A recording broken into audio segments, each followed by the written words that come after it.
My name is Simon. I am 45 years old. I work in an office. I am married. My wife's name is Melissa. She is 39 years old. We have two beautiful children. Our daughter is 14 years old and our son is 11. We live in a small house. We have a simple life. Every morning I go to work and every evening I come back home. Melissa cooks dinner and the children talk about school. We eat together and watch TV. Sometimes we laugh and sometimes we are tired. But we are a family. I always thought my life was stable. I never thought it could break. One evening, I sat alone at the kitchen table. The house was very quiet. Last month, everything felt normal, but now I felt something was wrong. I closed my eyes and tried to rest. The next day, I came home from work feeling very tired and sick. I had a bad cough for 3 days and my chest felt heavy. I had little energy. At work, my coworkers looked at me and said I should see a doctor. I knew they were right, but I kept saying I was fine. When I entered the house, my wife Melissa was in the kitchen. She was cooking dinner. Melissa looked at me and asked if I had a bad day at work. I nodded and told her I felt sick and tired. She listened carefully and then told me I had to see a doctor. She said my cough sounded bad. I did not want to argue with her, so I agreed and said I would go the next day. A few minutes later, our children came home from school. They laughed and ran to their room, and their voices filled the house. I watched them and smiled. Then I looked at Melissa. She looked calm and kind as always. She took care of the children and the house every day. At that moment, I felt safe. I did not know how fragile my life really was. The next morning, I went to the clinic. The doctor examined me. He told me I needed a chest X-ray. After the test, he looked serious. The doctor said I had pneumonia. He told me I needed to go to the hospital right away. I did not want to stay in the hospital, but my body felt weak and my cough was getting worse, so I agreed. At the hospital, they gave me a bed near the window. I tried to read a book, but I could not focus. Then the door opened and a nurse came into the room.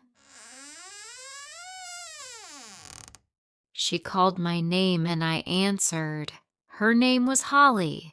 She was young and very beautiful. Holly explained what the doctor had said and told me I needed rest and medicine. I nodded, but I did not really hear her words. I was too lost in just looking at her. I wondered if this feeling was love. I stayed in the hospital for 5 days. Every day I saw Holly and my strange feelings slowly grew. I learned that Holly was married. Her husband often came to meet her after work. I saw them together and I felt uncomfortable. I did not like that feeling, but I could not stop it. I tried to be friendly. I smiled and made jokes. Holly smiled back. But she was always polite and professional. She never crossed the line. On my last day, I asked Holly if I could have her phone number only in case I needed help.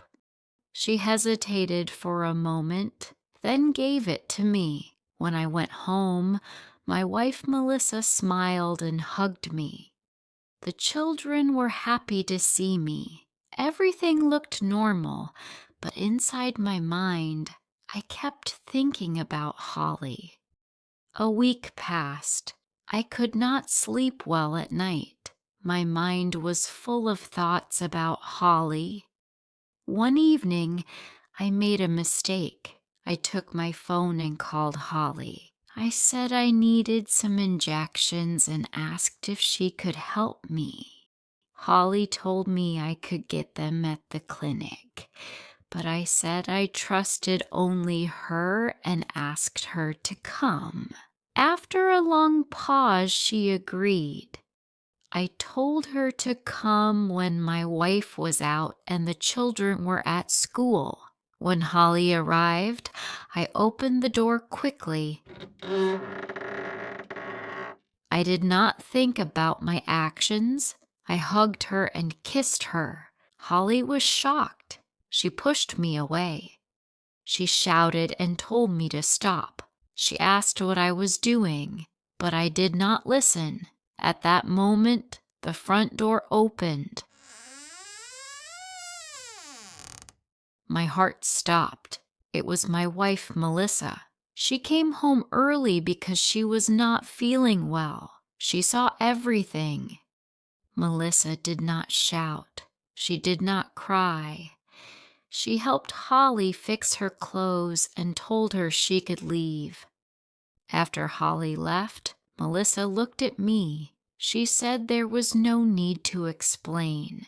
She said she would take the children and leave. Everything was over.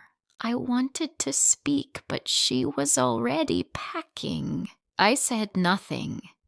After that day, my life slowly fell apart. The house felt empty without Melissa and the children. 3 months later, I could not focus at work and lost my job. I stayed at home all day and stopped caring about myself. 1 year later, my health became very bad. I was back in the hospital again. It was the same hospital where I had met Holly before. When I arrived, I looked around and hoped to see Holly. I asked about her, but no one knew where she was. It seemed that she had moved to another place or to another hospital. I felt sad. I wished I could see Holly one more time.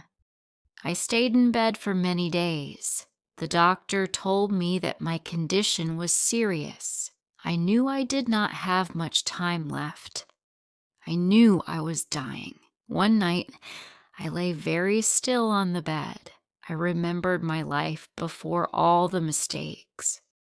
I remembered my wife's smile and my children's voices. I remembered how happy we once were together. I knew I loved my family very much, but I had lost them. My body felt cold and my breathing became slow. Then I knew nothing anymore. Then I heard a soft voice call my name. Simon, Simon. I opened my eyes. Holly stood next to my bed and looked at me with concern. She told me I had fallen into deep sleep because of the medicine. She said I was still being treated for pneumonia and that I was safe. I understood that everything had been a terrible dream. Holly asked if I was feeling better. I looked at her face. For a moment, the old feeling tried to return, but I remembered the empty house and the loneliness. I looked away and said I was fine. 5 days later, I was healthy and allowed to go home. When I opened the door, Melissa smiled and hugged me. The children ran to me and laughed. The house felt warm and alive again. That night, I thought about the dream. It felt so real, like something that almost happened. I turned my head and looked at my wife sleeping beside me. In the next room, I could hear my children breathing in their sleep. In that moment, I realized how much happiness I had. It was here in my own home, What I felt in the hospital was not love. It was only a weak moment. Real love was already here with me. Some people learn the truth when they lose everything. I was lucky. I learned it before I did.